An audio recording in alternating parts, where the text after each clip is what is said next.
Welcome back to World's Dawn, the end of the spring season and the beginning of something new. What comes exciting. after spring? I don't know. We'll have to find out. Cliffhanger. Find out next time. Oh. Greetings, my young friend. Who's this? Whoa! You're about to be mauled by a bear! I mean, Prophet's very confused. Do not be alarmed. You are most welcome in this sacred glade. There's still a giant bear, though. It's kind of alarming. Bear lady. Bear lady. Mm-hmm. I am Chloe, one of the 5 nature spirits who first swore to protect this village long, long ago. My sisters and I have been watching over Sugar Blossom for centuries, ever since a desperate shepherd begged our aid amidst a devastating war. We heard that story. Yeah, call back to that story. From that day, this village has been an enchanted sanctuary to those in need of one. As the outside world grows more and more discouraged and disconnected, Sugar Blossom remains a quiet haven. And yet, when the good people of the village do not keep us close to their hearts, our influence wanes. And when the memory of our existence begins to fade, our powers fade with it. 30 years ago, a man named Noah came to us. With all of Sugar Blossom watching, he showed us that he had not forgotten our names and kept our values close to his heart. Generosity for my sister Ivana. Friendship for my sister Ardith. Respect for nature for my sister Jade. True love for my sister Freya. And perseverance for me. You have done well so far, making it through your first season in Sugar Blossom with a flourish. As you continue to persevere, I will appear to you again, as will my sisters for their own values. Perhaps, if your dedication to this village is pure, you will be able to restore our power, and together we can preserve this slice of paradise. However, if things stay as they are, I foresee a tragic future for Sugar Blossom. Dusty clouds blocking out the sun, bitter winds sweeping through the streets.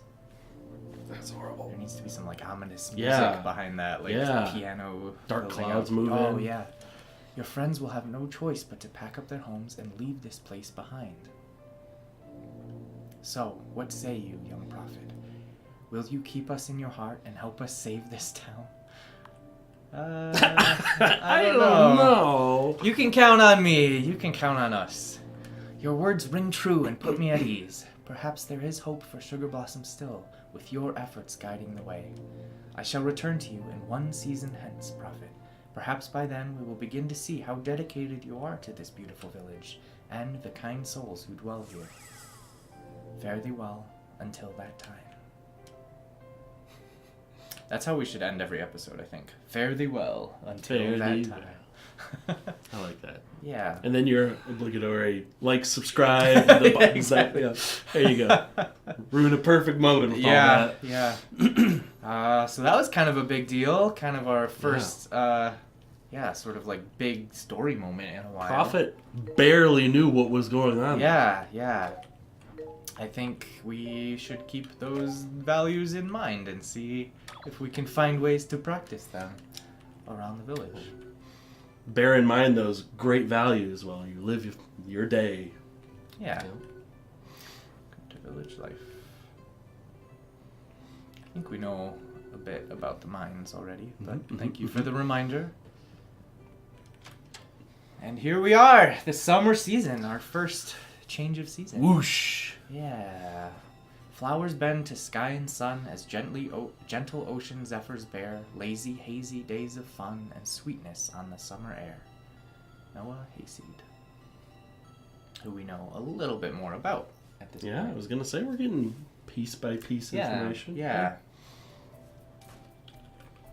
All right. Hey, another mark. Look at the changes. Look at that. So there's a very funny little bit of inspiration behind the color scheme of summer. Really?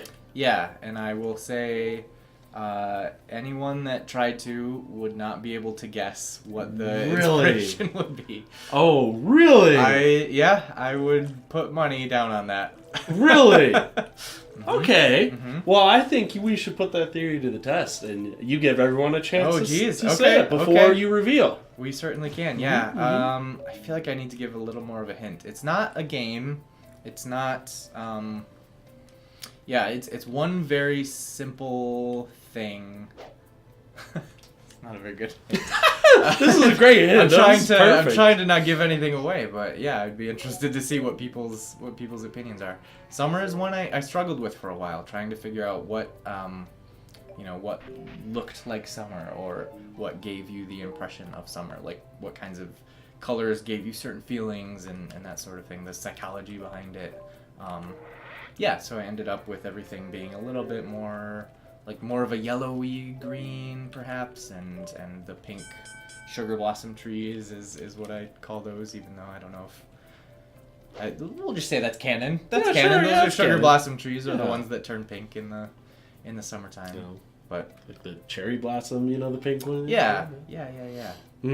Okay, well, let me go ahead and put out my guess just to get it out of the way, so I can be wrong, Sure. and then save everyone the trouble of answering something. The outfits changed too. Outfits it's change. We've got a lot of changes to check out. A lot of stuff.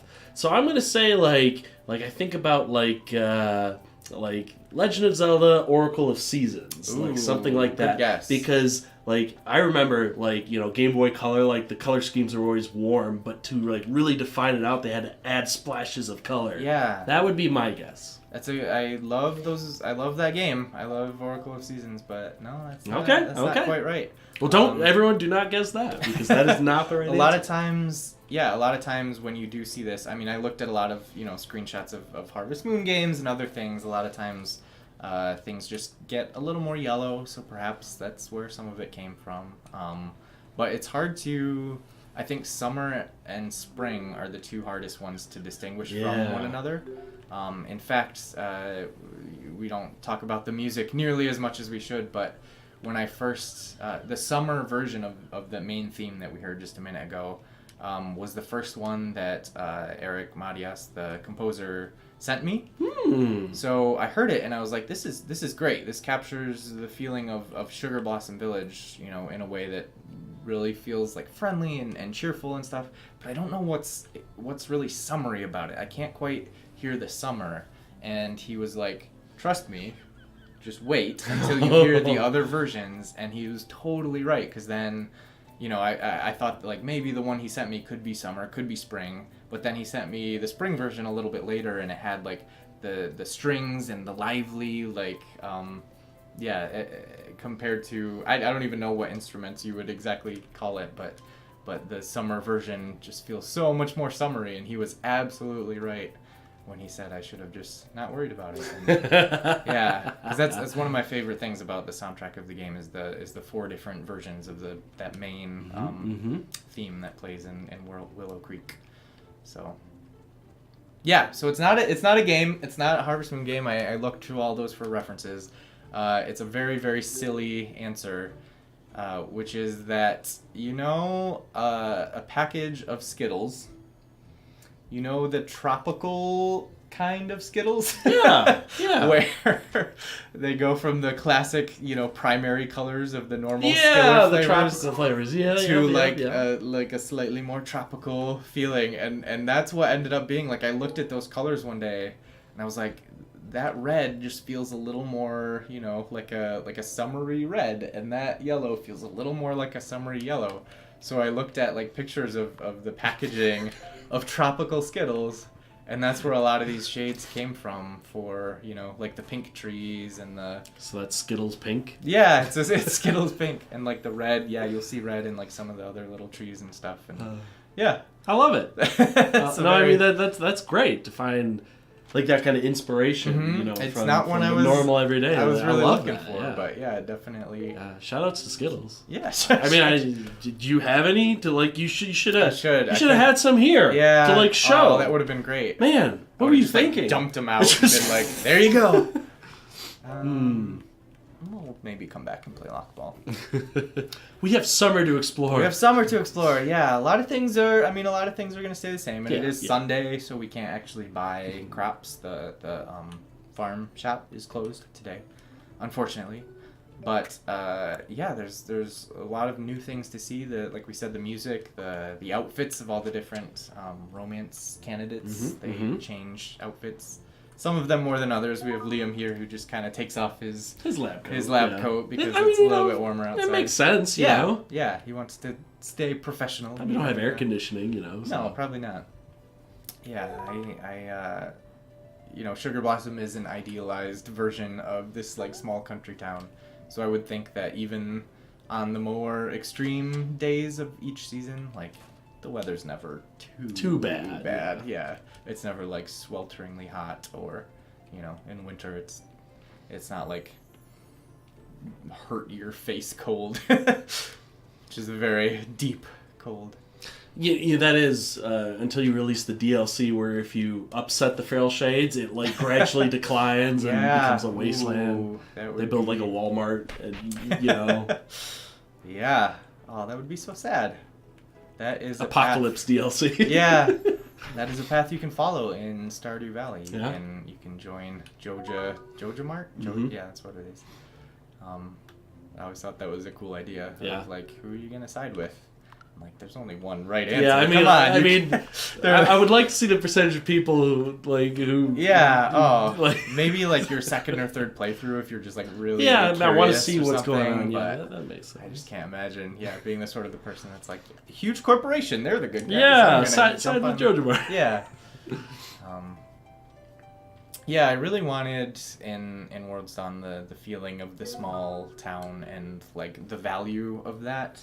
And it's something that you can carry over. I hope that it's something you can carry over into your own life, even if you don't live in a tiny little farming village, But like if World's Dawn encourages you to be a little friendlier to your neighbors, or to visit your local farmer's market, or to just care like a little bit more about nature and be more connected with the natural world and where your food comes from, and like all those very simple ideas. Respecting nature. Yeah. So and that's important because pretty much every single game, or not even game, like media, whether it's, a painting, a song, or whether they want to or not, you're making a statement of some kind, Even when there's no statement, there is a statement there. Exactly. And so it's really important to be cognizant of the statement you're making, but then also believe in that statement. Yeah, that's a really good way to put it. Yeah, it bothers me when people try to, they try to vilify games, especially that are trying to make a statement, that are like, very clear about their message. Yeah. And they're like, leave politics out of games or whatever. But like, that's what you get, man, for wanting games to be taken seriously as an art form. Yep. and it has to be wanting open to see all of that. Yeah, it has to be open to, it has to hold up against criticism. And for that creator, that may be their only outlet to make the statement about the, world of politics or whatever that they want the world to see. It's like that's their decision. Yeah, and it absolutely is. And if that means you don't want to play that game because you don't agree with the politics or the beliefs of the creator, like, that is completely your prerogative. Like, don't play that game. That's perfectly fine. Thousands of games if you're going to get upset over something like that. So exactly. But you should certainly respect games that, games for trying to make a change or say something beyond just like... I really like the games that start out maybe like a game showing the world and then have the statement develop later on. Like it's not just like I'm a game, this is what I'm all about. Yeah. It starts out and then as it goes, and it's like the player gets to see like the world and the atmosphere, and then in their heads they're like, this is like either reflective of what I believe or not reflective of what I believe, and then see it kind of evolve from there. That's what I like in those in most games. Yeah, for it to kind of hook you first with some other things, and then just kind of like land that blow of like, but did you consider this? Or like, I really like when games surprise me, you know, and Yeah. say something that I wasn't necessarily expecting or haven't really seen games say before. Yeah. Like, oh, did they just do that? Yeah, yeah. And I think we're seeing more and more of that. I think the advantage to indie games and to games that don't have to be sold at $60 and don't have to go through, you know, a board of directors and a publisher and all these Profit different analysis, channels. Yeah, exactly. Games that aren't designed by committee, but rather designed by people with, you know, art that, you know, they want to express, or a message that they feel is important to Like get out there. The Kojima recent trailer, Death Stranding, like that to me is I don't know like, what to well, think yeah, about. it's definitely weird, but it's But like he's got stuff he wants to say, it's like, for sure. It's Kojima, you know. Yeah. You know, he's got in it. I don't know. It's just, just- you know, that kind of stuff is like there's like the way people can view the world are so dynamically different. Yeah, and yeah, I am all for, you know, people like that getting a bigger platform, you know, like the fact that Kojima was basically thrown as much money as he needed to get this crazy idea made is just awesome, and we have to appreciate that, because it honestly doesn't happen very often in this industry. Yeah, it's why games, I have found myself defending The Last Guardian quite a bit, because I am a huge fan of, you know, we talked about it before, Team Eco and Fumito Ueda, who's the designer of Eco, and then Shadow of the Colossus, and then Last Guardian. And Last Guardian got a ton of criticism that those other games didn't have, for a number of reasons. Like, it was clunky in certain ways, and you know, the development went for like 10 years. Famously, it was kind of absent for several years of development. It went from the PS3 to the PS4, and all these reasons why the odds were sort of stacked against that game. But why I love it and will always, you know, hold it very close to my heart is it just does something so different, something I've never seen another game even attempt to do, and to see it done with that amount of care and polish and the budget, honestly, that they were given to like realize this vision. Just recognizing how rare that is in this industry, and being grateful that such a thing even exists. Like, we should appreciate when that gets to happen. So higher art. Yeah, I would certainly call it that myself. And, you know, and that's also not to say that there isn't, you know, the low budget sort of just willy-nilly cash grab type games out there too, but, you know. It's the philosophy of not letting one or a few bad apples spoil the whole bunch, right? It's like, don't throw out just keep rattling off more and more analogies. Like, don't throw out the baby with the bathwater, right? Like, you want to make sure, I think it's worth it if you get some really, really amazing, artistic, you know, beautiful products, to have to sort of sift through some garbage to get there, I think is an acceptable price to pay. You can't have light without shadow. No, there you Yeah. Balance in all things. True. Very, very true. Yeah. All right. We got a visitor this morning. Benjamin noticed that our foundation of our house was built to support 2 floors. That's awfully convenient. It is. Yeah. Let's stop by his shop to discuss details sometime. Yeah. No kidding. What do you think? You wanna question? Yeah. Let's do it. All right. Okay. Facebook comment, Sarah Rowdon. I noticed the feral shade of love, Freya, is a bluebird. Is that a nod to the blue feather proposal item from some of the early Harvest Moon games, or simple coincidence? That is absolutely a nod. Good, ding, ding, good ding, catch ding, there. ding, ding. Yeah. It's certainly not the only nod you'll find to the Harvest Moon games, or in fact other games that I love. We've already talked about the Mystic Ocarina, of course, being Ocarina of Time. It's the blue, you know, same color, pretty obvious, but the blue feather being the traditional proposal item in all the old Harvest Moon games, led to me wanting to kind of, you know, carry on that legacy and say, I think there's a degree of things like to pay homage to that you know, like something like this, a labor of love and creativity, that you do gather such inspiration for, where it would be almost like vacant without a little bit of that. Yeah, and to people who aren't familiar, like it just doesn't, it's not so in your Immersion face break. that you don't have to like, think about it twice. But for somebody like Sarah, who's just like, who remembers the blue feather Like and has these Cloud fond Strife memories. sword came and you just Maybe like, a little too much. All right, so second day of spring. It is Monday morning. I think time to go run and... Summer. Oh, yeah, second day of summer. You're right, absolutely. New season, baby! New season, yeah. I'm still not used to it, apparently. We're going to run and grab some seeds from the farm shop, but before we do... populating the farm. We'll end the episode and look at one more piece of featured fan art. Featured fan art, featured fan art, featured fan art. That's good. Give me that fan art. Getting better. There it is. Okay, so this is a little different.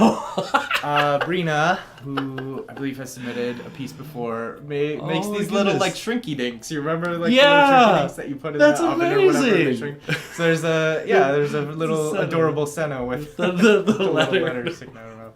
I just think that is so so charming. Love this. Oh, I love this so much. And the fact that it's out there somewhere, you could use it as like a little keychain or something. It's just like so adorable. We need to bring back Shrinky Dinks. Oh yeah, we do. Yeah. Yeah, I would totally have that on my keychain. Just like show it off. Yeah.